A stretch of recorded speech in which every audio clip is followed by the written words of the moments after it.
and structurally what's happening in that particular piece, depending on how you've blown it. You will no longer have the structure in it. The wall thicknesses have gone so thin, and maybe you have a little mass or thickness on the bottom that starts torquing on that.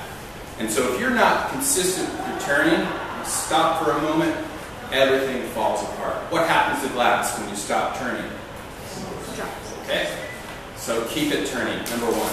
And that's very important, all the glass blowing, is the fluidity at which you turn. If you're having jerky motions, it's just an indicator you haven't trained your fingers well enough to do this job properly. And it really is a lot of skill building, any type of glass blowing that you're doing. But the main thing is if you watch really good glass blowers, it's seamless. You're moving, you're going back up and down that marber, and it's just seamless. In and out of the bench, it's seamless. They never stop turning. Now, there's times when you're sculpting glass, in which case it is to your advantage to do that. But for most blown glass forms, you really try to have to be fluid with this mostly liquid material until it solidifies and or you have that structure to deal with. So, beginning with the very first gather, getting that glass distributed off the end of the blowpipe, number one, all right? If it's parked way back here and you've gathered too deep, throw it away, okay? We've got unlimited amount of clear glass here. You can recycle all that stuff. So if you take a crappy gather and it levels up really high and you're not used to it, just throw it away, start up with a fresh pipe. Get that gather to be no more than like 1 or 2 inches on that pipe, and then the rest of the glass has got to be off of it to make a decent starter bubble. So if you're holding it up to the sky, that glass is going to fall back on the pipe. If you take that gather out and level, it's going to stay right where you want. You can just tilt it slightly before you even get over to the marber. If you watch Ben and I work, we typically hang out a little bit, let that glass just set up naturally. And we don't have to actually physically touch it. It's allowing it to air cool. If you were inconsistent with your gathering, meaning that you bailed out a little too early, because either the heat was bothering you or you couldn't even see what you're doing, so it takes a while to get to see where the level of the glass is and how deep you put that pipe in. But if you haven't done a couple full revolutions in the glass, that glass will be uneven as you pull it out of the furnace. Or if you stop rotating for a moment, it's going to start sagging again and start throwing that glass immediately off center, so putting you already at a disadvantage. So you kind of correct it with just a little bit of arm marbering on your way over to the bench, and you're looking at the glass. You can never take your eyes off this material at this stage of the game for you guys. I can feel the mass when it's off center. I don't even have to look at the pipe at this stage. I can be in the glory hole and correct stuff without even looking at it, because I've got that sensitivity over years and years of practice, and I just can see it and feel it. And I can correct a lot of mistakes just by reheating properly. Stopping momentarily on the high spot as it comes around. If it's doing this kind of wobbling thing, come up to the high spot just for a split second and let that sag and then go resume your turning. And so some of that centripetal force will show up in the actual finished pieces. If you take a blob of glass and it's kind of elongated, if you stay in the glory hole long enough, it's going to start compressing back down into a nice compact shape. So there's ways to correct a lot of mistakes by and large, just even in the glory hole. In any case, back to our example, if we get that nice first gather and get that glass just distributed off the end, then it's just a quick coat. So usually on the first 3 or 4 inches of the marber, I get down real low so I can wedge the glass off the end of the stick. So if this is the marber here, the angle I have my pipe at is something like this. So I'm kind of creating a wedge form here. And what I'm doing is using this steel of the blowpipe, really good foundation, because most of the pipes are really straight here. So if you get that glass parked and marbered on center on that pipe, this is your foundation of your house, your building. And if that foundation is off center, everything else is going to be off center. So it's really important to get that glass set up right from very get-go and try to do your best to marber it smooth.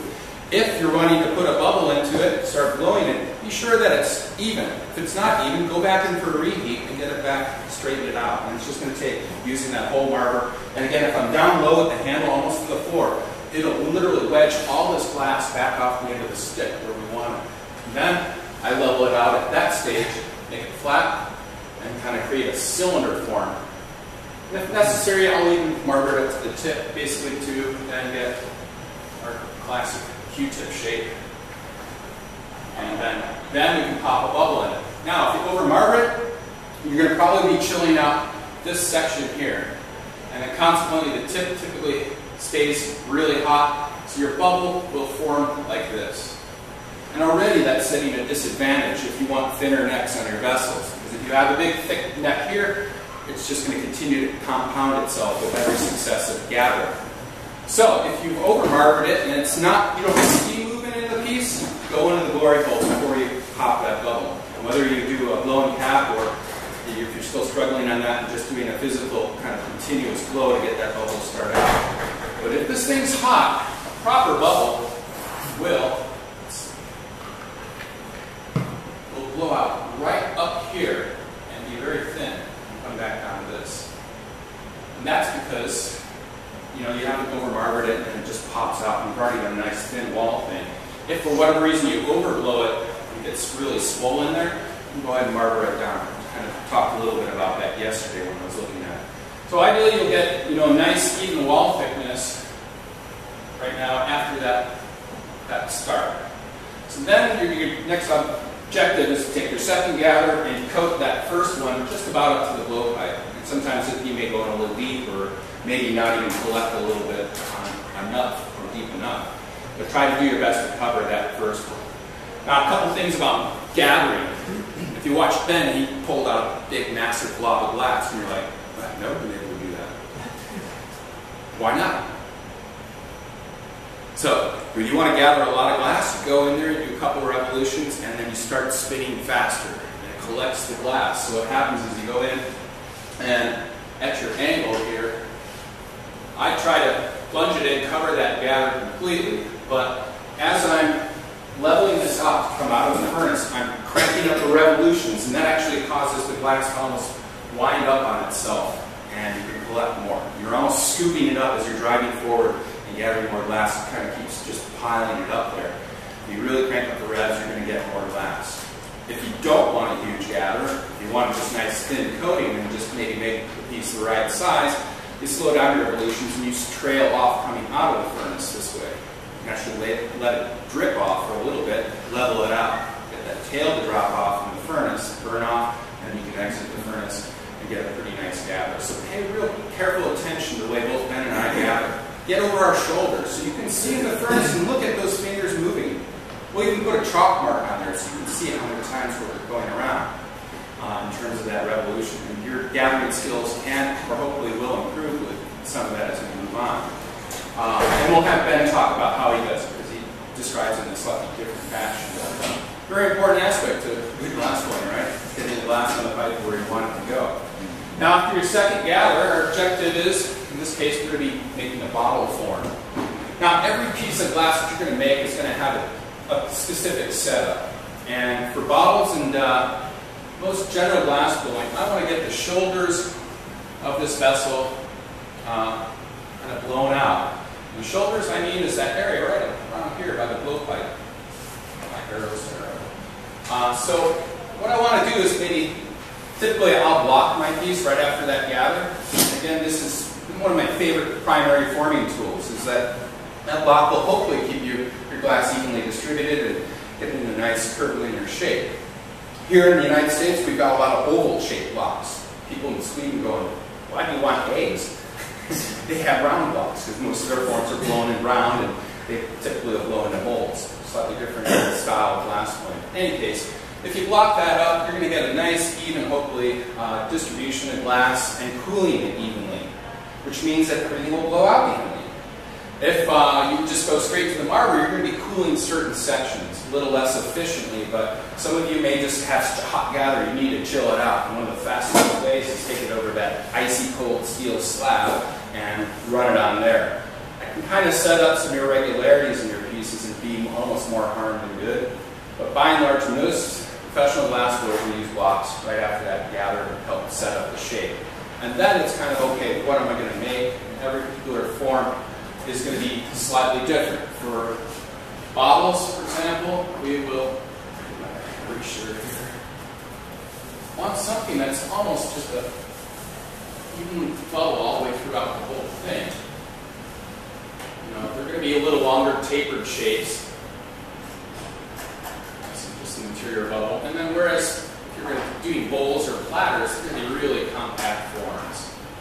And what I like to think about is the finished object. So in this case, we're going to be object will look something like this.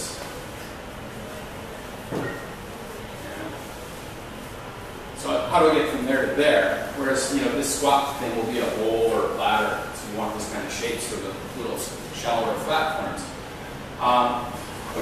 Most glass blowing, I'm going to want to blow out these shoulders first off, just to get that glass thinner up here. And then at some stage, so we might marber this bottom section and then just puff the walls thinner and leave this kind of what I call a reservoir of glass here. There's a nice bit of thickness that you can work with.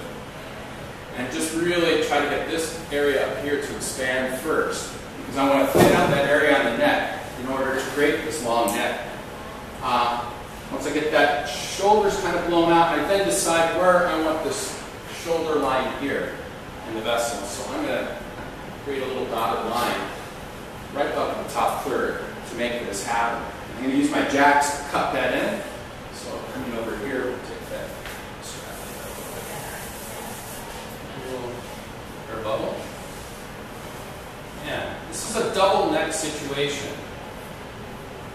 There's many different ways to make these bottles, but I'll show you the way I like to make these particular olive oil bottles. So again, that third of the bubble, more or less, it could be a little, almost a half, but typically I like that situation. And visualize that. Go in there with the jacks, and it starts compressing it. And start cutting in, jack line right about there. And then as that's getting to maybe, I don't know, a third into the dent, then I start using my jacks and pulling away from the pipe. So you want to drag this out and extend that thing a little bit like this. So if your jacks are right up here, you're going to be just drawing this out and longer and longer and longer to the point where this, you kind of want to think like that. It's the same way I use for my amphoras and a lot of vase forms, but just drawing that and necking it out, pulling at the same time. It takes a little bit of physical work, but yeah, you're just dragging it away. Your left hand has to turn quite a bit in order for this to work. It wants to collapse in here if you're really smoking hot. So basically that first idea is to get that jack line cut in a little bit to give you some structure to pull away from the pipe.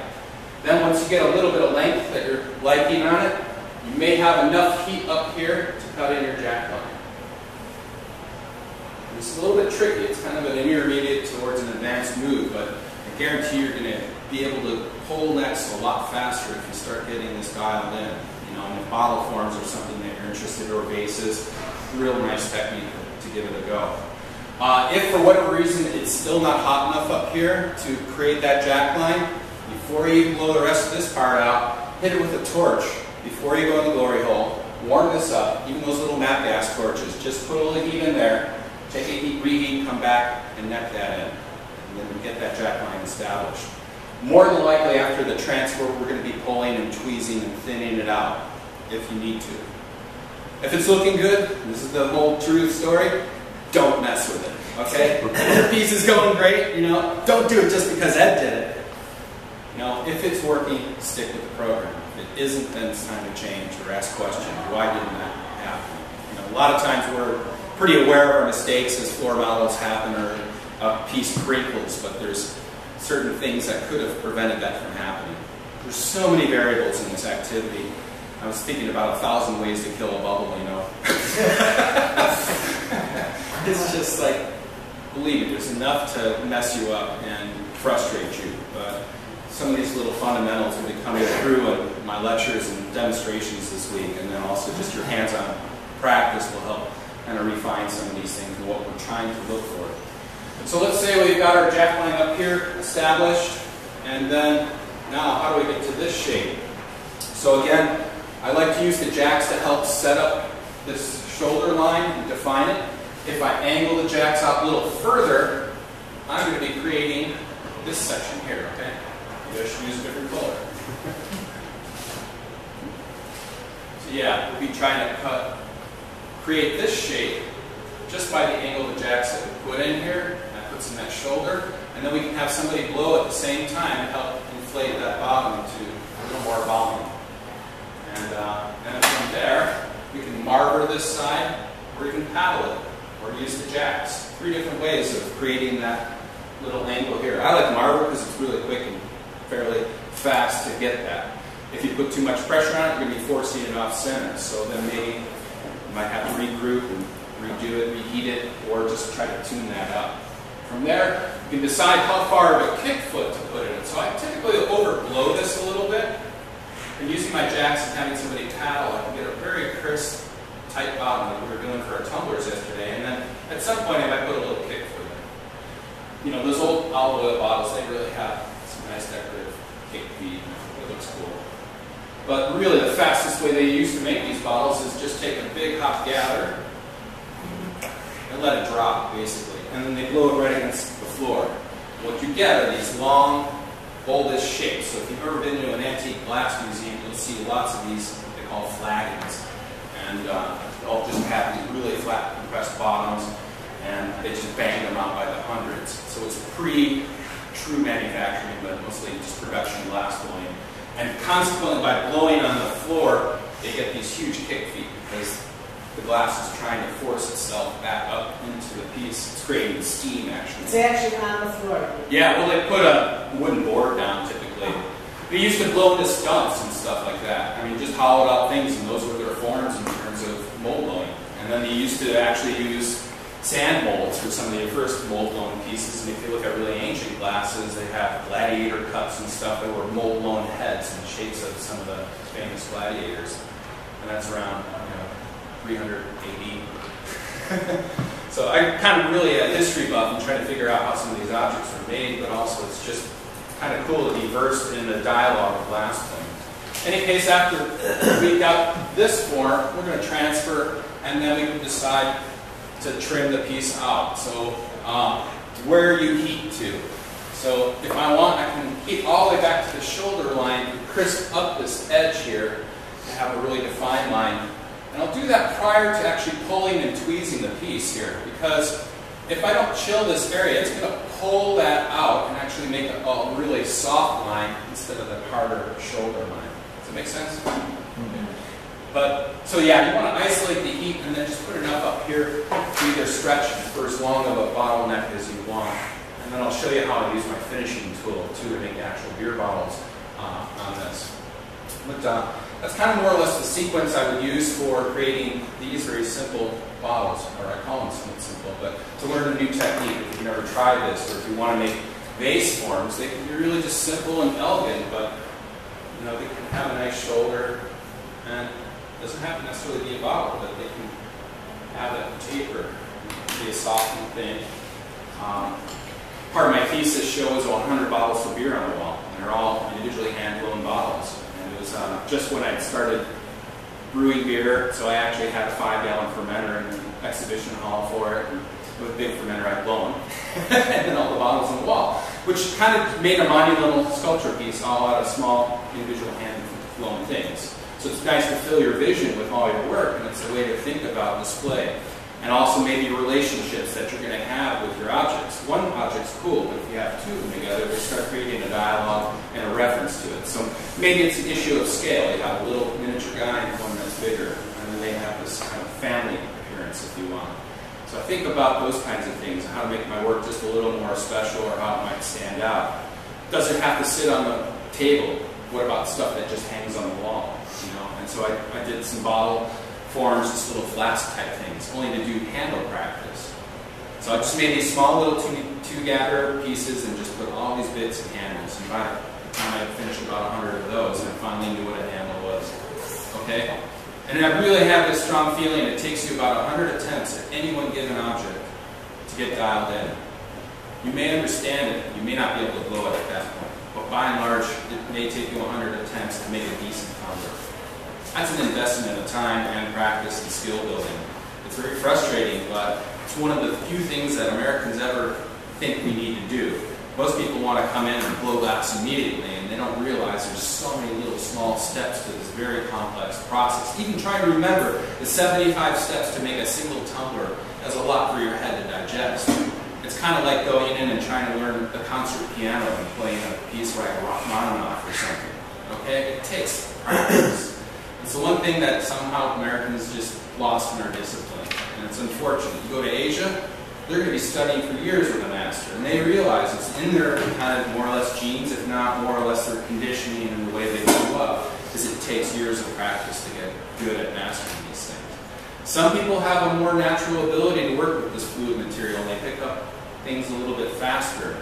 And the mechanics of blowing glass are, take time and experience to figure out. So I just have to throw that out because I know how hard it was for me to learn. Being a lefty in a right-handed world, and then going into the hot shop and the level of education back there was nowhere near what it was today, or what it is today. And so it was a lot of monkey see, monkey do, but nobody explained what was going on with the overall piece. Now I did want to talk just one other thing about bubble structures and what was going on with a couple of the pieces I saw yesterday. And that was just some of these heating characteristics. Again, working and maybe blowing out a nice vessel, and I'm not even sure what we're going to be making out of this piece, but if you blow your piece and it's getting really thin up here and then it's got this thickness down the bottom, the drawing is very well. Let's just say this down here, and this is going to be a really thin wall here. Thin, and then it goes thick again. And then you forget to put your jack line in. So what happens is like, oh, I want to get all this stuff hot. This wall thickness, because it is thinner, is just going to be starting to soften up, and to the point where it's going to start crinkling in. But also what's happening is this thickness down here is torquing on it. And if you're not even with your turning, again, it's going to sag down here. And that off-sagging is going to cause this wall to collapse. I guarantee it. So either you can freeze this up really well by marburing it or chilling it with the paper, and then maybe hitting this with the torch. If you forget your jack line, this is the way I would do it. So in a sense, like saying glass blowing is like chess. You got to think ahead of time. What is my next move going to be? Oh, I forgot my neckline. But if I heat this up, this thin area is going to be very, very hot. So suck the heat out of it before you go in the glory hole. So this is cold. Don't chill any of this. Because if you do, it's going to be even harder to get all that thickness, that mass, to heat up before this crinkles in on itself. So maybe don't blow it out as thin.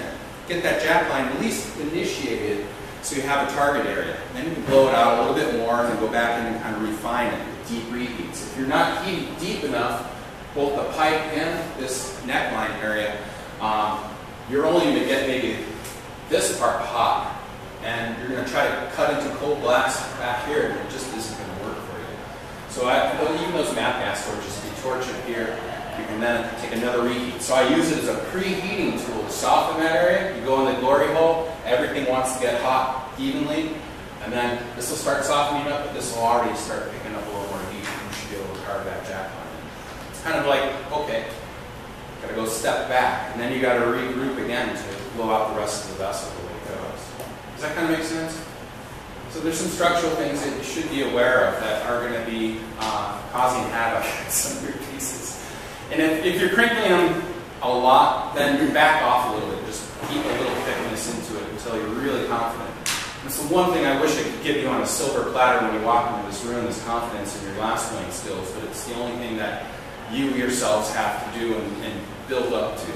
And it's the one thing that holds people back. It's like kids, they think they can do anything, and they'll come into the hot shop and not be too afraid of getting burned and things like that. And they can get through the process fairly quickly. But as adults, we get a little more conditioned to it, and some of us are programmed to think of failure before we think of success.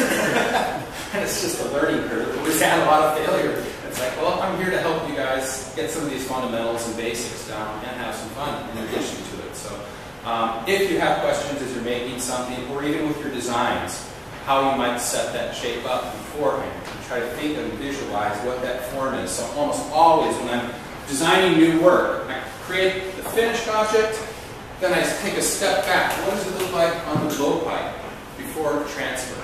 And what am I going to have to do after the transfer?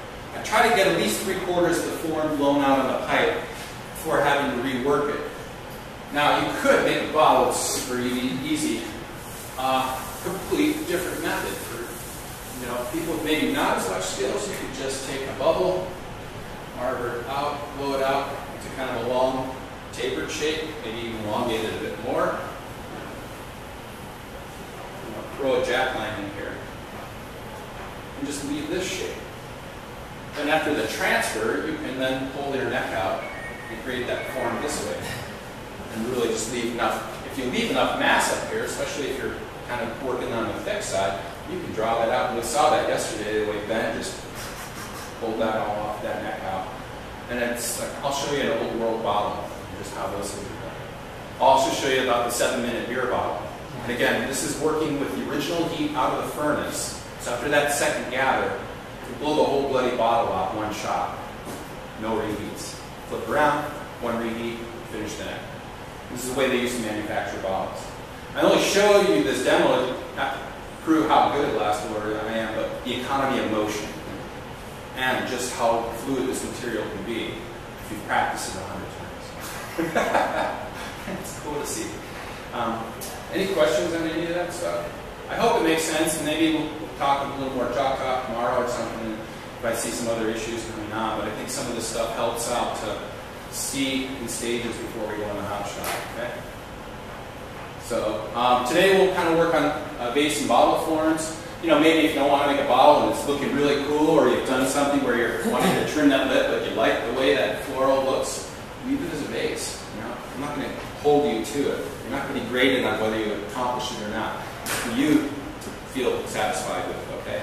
If it doesn't work, we'll figure out a solution. And we'll work in clear this morning, and then if we want to do this color, I'll talk a little bit about that this afternoon. We'll do some kind of decorative techniques as well, and some more vessel making. And then tomorrow, I think we're going to be doing either goblets or bowls, one of the two. Depends on how hot it is. We might do the goblets do the bowls in the morning and goblets in the afternoon. And we'll also have a little bit of cold working too. I think at 3 o'clock we might break and go into the cold shop just to get away from the heat. And Ben's going to have some really great demos and talking about cold working and how to embellish your pieces, or in my case, how to clean up messes you might have gotten off the glory hole door. If there's one award I can win, it's King of Door Marker. Okay, I've tagged every freaking door in the country. It's just me. No, it's just Everyone I have perception issues. every one of my pieces. That's like a signature. But I know how to clean that stuff.